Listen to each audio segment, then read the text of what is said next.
you for your attendance. I'm sure you have a copy both in Bahasa and also in English on the issues which FMBA would like to bring up.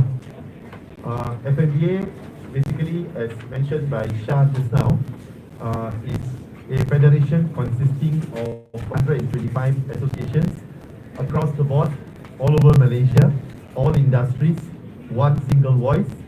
And after consultation with our associations, we have come up with this press release, which I would like to share with you on maybe point form. Okay.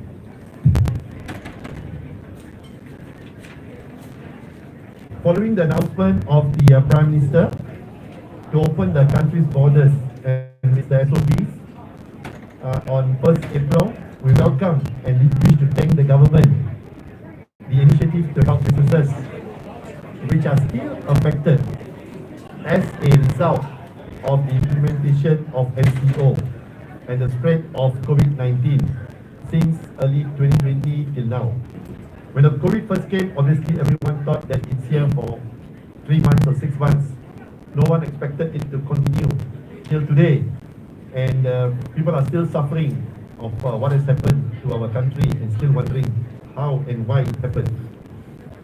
FMBA, representing 125 associations as well as business entrepreneurs, found that the government has ignored the businesses who are still in very critical situation and still activity in their respective businesses. An effort got to be implemented by the federal government with all state governments and private agencies so that they can contribute a form of assistance to all business, and it will some extent give more effective impact in efforts to ensure the respective business survives without any layoff or business closures. The last thing the government wants to do is close business or sack people. So we feel that the government should engage us and work together with us, because we understand our business better, and we are willing to work with the government to formulate a strategy where it can be a win-win situation for the businesses, for the government, for the economy, and for the rakyat. Among things which we have come up with is that we are requesting for a special moratorium which is fully controlled by the government, not by only Bank Negara, but also by the government, so that we can help businesses, where we are invited to give our opinions and work together with BNM and with the government to help businesses to continue doing business. As you know, the moratoriums have stopped for certain sectors and people are still in dire straits. B, freeze all action by the government agency, because we feel that of late there has been a lot of issues businesses are facing with the local authorities, with customs, with LHDN, with immigrations. So we're saying to the government, have mercy on us. At this time, we need a breathing space, maybe at least a 6 month period for us to regroup and reorganize ourselves. Hopefully it's post-pandemic. And these officers or these issues on this task force and all should be more relaxed for the 6 month period, so that we are able to continue, because this is very stressful for businesses. And then the third point is, see, there should be a system whereby the government can come up with a proposal to help us so that employees can continue working for a long period. We have a lot of issues with foreign workers not able to come in, so we're using our local workers, but we feel that the employees do not work for a long time, they work for a very short period, and this impacts the business very badly. So we feel that if there is a possibility, like how we have CTOS and CCRIS, if we could create a system where we have job hoppers or people who come and go, we have the record, so that employers will know that this guy has changed 6 jobs in a year, so that employers can be careful before employing somebody. There's a system or a portal where we can check, so the employee himself will feel reluctant to simply leave a job. This is actually to help the employer and the employee and the government, though it might sound harsh, but we need to have a kind of system so people stop changing jobs and keep hopping jobs just for 50 ringgit or for some simple reason. So this is one of the proposal from Fmba. D, to ensure there are no issues in utility prices increase or other increases, which we feel is not the time to increase any tariff. Because as I said before, we are beginning to breathe again. Let us breathe. Things like electricity hike and all should be postponed at least for a 6-month period until we are back on our feet. Lastly, the minimum wage, we welcome Datuk Seri Azmin Ali statement to say that there might not be a minimum wage increase, looking at business sectors are not ready for a wage increase. The minimum wage, if you increase it at this time, maybe big conglomerate or big nationals, they can survive, multinational companies, but small players and medium players will be affected if the wage is increased, because our revenue is already down. The income is already down, the sales are down. And as you know, Omicron is still around and people are still fearful to go out, and people are even advised to stay indoors. So how will the business sustain, and how will the business rotate or increase if you are told to stay at home and don't go out? And of course, we are also happy to see that the government has announced that shops will be allowed to open for 24 hours. Restaurants, supermarkets and other places will be allowed to open for 24 hours. I think that will help the economy. And also declaring it as an endemic, we can see our neighboring countries, many countries have already started relaxing their rules, their SOPs, so that people can start going back to normal life, because they are not only being affected economically, but they are being affected because of depression. Their mental health is being affected. The marriages and the family is being affected. And as you know, last year there was a lot of cases of commute suicide, even in Malaysia, which has not seen a precedent before. So these are certain factors which many people leave out and do not even notice on the depression and the mental health and issues caused at home, and children not going to school and not going to universities. This is all going to have a long-term impact to our country in the future. Thank you.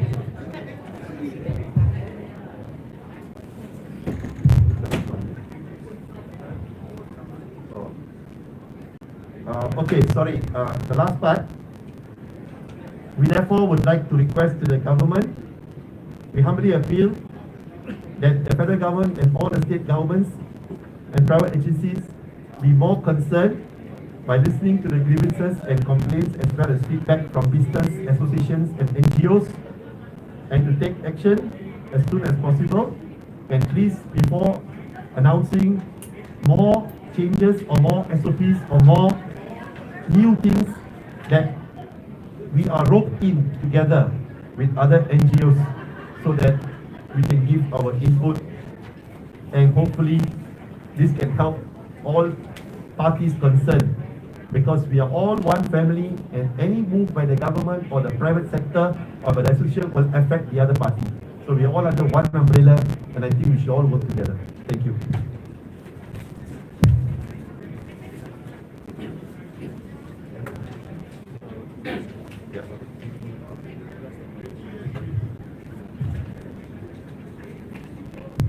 So I think we will open the floor for questions. Please, if you'd like to ask any questions which are relevant on the topic we are discussing, price hike and moratorium. Thank you.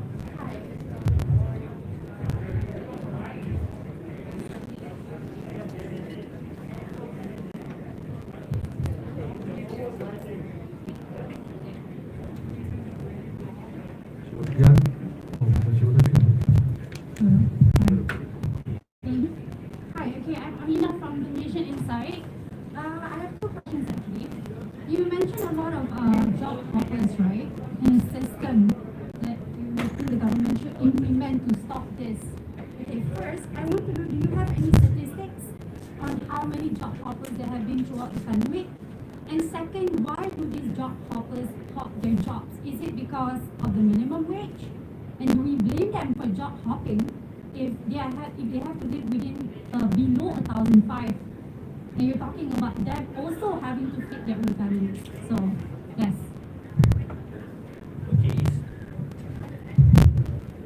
Okay, about job hoppers, it's not only why they hop the job. There are a lot of problems created during this time.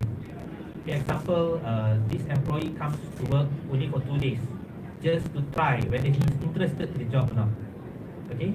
The second thing, they work for 7 days. Okay, and after the company has trained them, they feel they don't fit to work, they go away. So, example, they could be involved in crimes, this and that, but they don't declare it to the employers. So after that, we found out they are drug addicts or anything. So all these kinds of factors is actually giving problems to the businesses. The businesses are working hard to recover their business, but because of these issues, that's where the businesses become very late to recover. Our government is talking about recovery, business recovery every day, but they don't see the problems why the business are late to recover. When no workers, they need to advertise again. Even the government is working very hard by having this kind of programs, Jamin Kerja, a lot of things. But does this really help? Because if there is a system where the employers can study the employees itself, if they have already worked for so many here and there, they hop a year maybe, 10 times, okay? There are certain, this attitude issue, it's an attitude problem. It's not because of what is the statistic, but it's the attitude problem of these days of employees. So that's a very clear factor which gives problems to the businesses to recover fast. Thank you for that, Dr. Sri Ganesh. I'd like to add on a bit there. Because of the shortage of labor in the country, because of the foreign workers have gone back and they could not come back due to the borders closed and government regulation, so there is a big shortage of workers in most industries in the country, especially hospitality. So what happens is that now I have a few people working for me and they are good. So Mr. A comes by and says that, oh, this guy is good. I'll give you 100 ringgit extra if you join me. So the guy is interested to increase his remuneration or increase his capacity to earn more money. So he will leave me and go to company A, because the company A is a bigger company which can give more salary.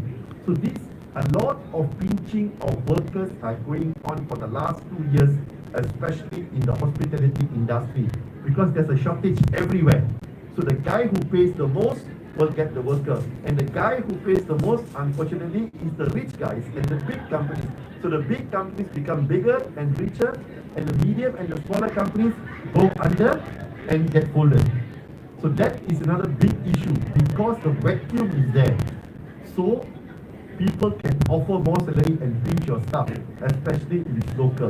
With foreign staff, they cannot pinch because you're on the work permit. So that's another issue which I face and I've seen faced. For example, even in the restaurant industry which I'm working, when the hotel retrenched everybody, they have no jobs. So all the hotel fellas all went to work in restaurants and cafes and mama shops to earn a living.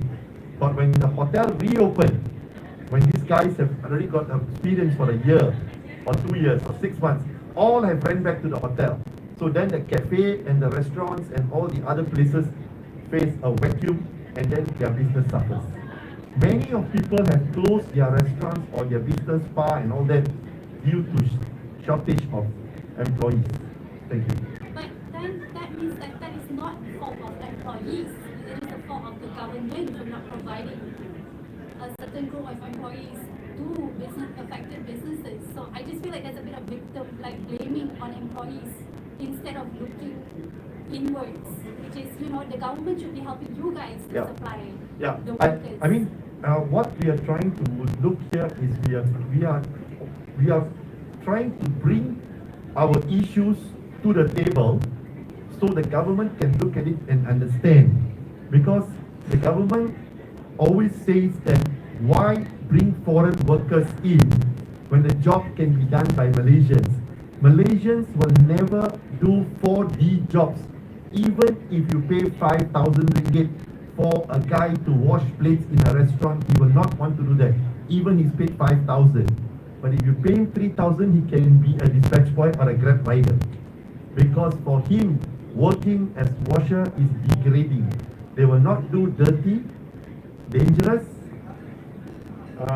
demeaning. There's one more. There's supposed to be 4 Ds. Dirty, dangerous, demeaning. One more is what? Okay, there are 4 Ds anyway. So that vacuum, you still need to bring in the foreign workers. And Malaysians are not going to work as waiters and all, especially if you're talking about mama shops and all. If you're talking about Starbucks and coffee beans, wearing jeans and a cap and looking stylo Milo, then they are okay. So they have to understand mismatch, because what we are saying, there's 800,000 people looking for jobs. There's 1 million vacancies. Why do you bring in more people when you have 800,000 people looking for jobs? But these jobs they are looking for does not match.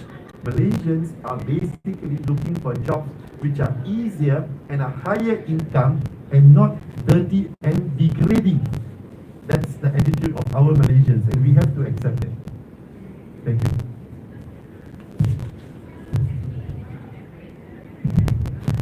Hi, I'm Fmba from Channel News Asia. So the reopening of borders will see a rise in tourists as well as probably make it easier to bring in foreign workers. So what is FMBA's view on this? Is the reopening of borders a welcome move, or are there more challenges that come with it? Yeah. What has happened is over the past 2 years, a lot of workers have gone back and they did not come back into the country because their borders were closed. Now with the borders open back, they will be allowed to come back in the country. But we need to negotiate with the government, because the government got to understand the levies which has been paid for the 1 or 2 years during the pandemic should not be counted at all. It's not counted at all. Likewise, when you get a tender to run a cafeteria or any canteen for 3 years, the last 1-2 years is not counted at all, because there was zero income or negative income. So that should not be taken into the account. So, example, we have an approval to bring in 25 people. 2 years ago, and we paid the levy, but we couldn't bring them in because of the pandemic. That's no fault of the government. But now they are allowing to bring them in, which is very helpful. Definitely, this will be a breathing thing which will really help people to come into the country and start working in all these sectors and helping. That's one. Two, the people who have overstayed here, to legalize them, which is an excellent move, which the 6P program they did earlier. Now they have another program to help to legalize those who are here. So that we welcome, and we hope that they will be allowed to come in without not much hassles, because there will be what you call COVID test, there will be quarantine. So everything, and the cost is going to go up, and again the employer is going to be burdened. But at the same time, we are very happy, because if we don't open the borders, all the countries around us open their borders, Malaysia is going to lose out big time, because everyone has booked their holidays to Thailand, to Philippines and everywhere else. Because if we are the last to open, we lose out. You cannot go for a holiday every month. People plan their holidays maybe twice in a year or once in a year. So if we are the last to open, we will lose out. So we welcome the move, and we are thankful for the move, and we hope it will help to revive back the economy. Thank you. Okay, I will add on tourists, as you mentioned just now. Tourists. Okay, if for tourists, it's another issue. It's about building up the confidence level for the tourists to travel to our country. Okay, even the borders are open. Does it help? Does the tourists from other countries choose Malaysia as a destination? Keyakinan, whether they have already their confidence level to travel. So I think it will take a very long time to get and build up back the confidence level for the tourists to travel to Malaysia. choose Malaysia as their destination. So we need to create the confidence level more for the tourists to choose Malaysia as a safe destination first.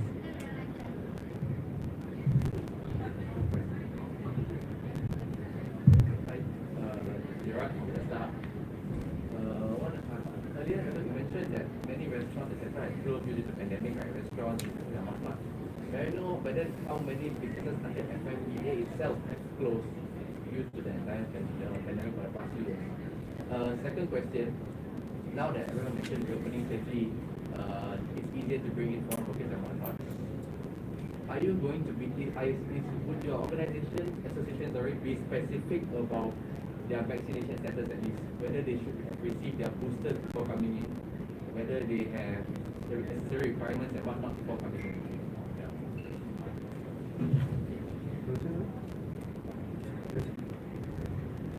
Of course, in terms of statistics, we have not really carried out an extensive survey, but definitely amongst all the associations, business associations, we know there's generally 20 to even 60-70% reduction in business and some closing. More so the tourism industry, and we're talking about like spa and tourism hotels. They are definitely very badly affected.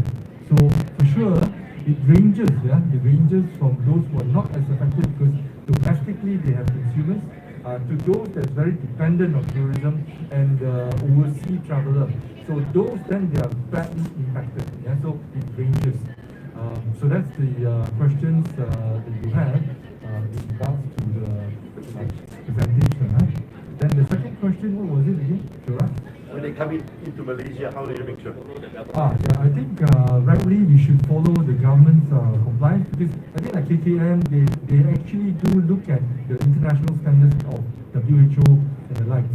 So I would think at least fully vaccinated and the booster would be something preferred. And then of course, when they come in, we could look into a cost-effective way to maybe quarantine them. But I think post April 1st, the quarantine for those who are already fully vaccinated would not be required, but of course they will do the RTK by maybe a professional. So by having that negative, then they should be able to already be employed or be trained up. Yeah, if I can add to that, we must applaud KKM for being very strict. I have a staff of mine, employee, who was coming back last week, and he was supposed to be home quarantined. Because his address was not properly filled up, mistake on my part of my admin. He went to Islamabad airport, he was not allowed to board the flight. So he travelled, like for example, Penang to KL. So that distance he travelled, he lost his ticket, he had to go back, we reapplied with the proper address, then he's got the approval, he's arriving today. But you see, they're that strict, which means this is fantastic, we feel safer if we do that, no? Then we feel safer. That's number one. Number two, I believe the government's requirement now is that you must do a PCR 2 days before you fly. 2 days before you fly, and then you must do an RTK when you arrive. Within 24 hours. So I think they have got certain things in place, which is really good, and they are allowing quarantine at home, so that it will not burden another cost again to the employer. So that's what I wanted to share, because I said I was quite surprised that KKM did not, and I ended up buying a new ticket. I lost so much of money and wait another 3 days for him to arrive. So, being a restaurateur for the last 40 years, I have this big issue of getting the foreign workers back into the country. Can you imagine how many businesses out there who are much smaller and not very much organized in SOP and systems?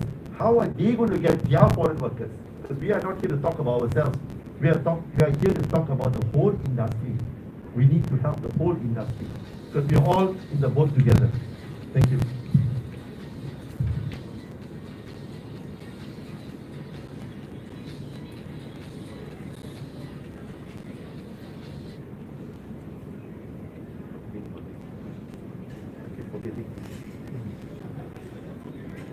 Any other questions? Just curious, are there any nightclubs under the Fmba? We have association which is taking care of the nightclubs and also the bars. Under one of the pro tem chairman is here, and he has also requested for help on the certain regulations, because the SOPs are announced quite recently. Many people are still blur, and this is what FMBA's role is, because when you deal with the authorities, you have the police, then you have the guys from the local council, then you get the people even from the KKM, which is the health, then you even got people from NATMA, okay? You have people from the police. We want to make sure that all of them speak the same language. The problem is sometimes the information is not properly sent down, so different people interpret it differently, and that could victimize the business operator. We don't want the entrepreneur or the business operator to suffer because of the information not trickled down in a proper way. That's what we want to request, that if there is a rule, it should be standard, and every agency should report it as it is and as has been set by the government, so that it's fair to everybody. Because at the moment, we can see there is still some grey area where bars and nightclubs are concerned. In fact, we spoke about this this morning. We discussed this issue. Thank you. I would like to add something on this. You see, this news, when they said nightclubs, bars to be remain under negative list, this will be a factor for the tourists, international tourists, to choose Malaysia as their destination.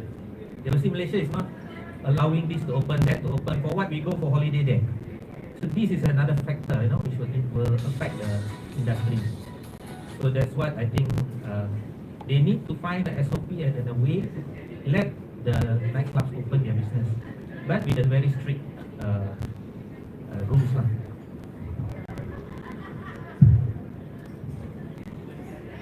Any more questions?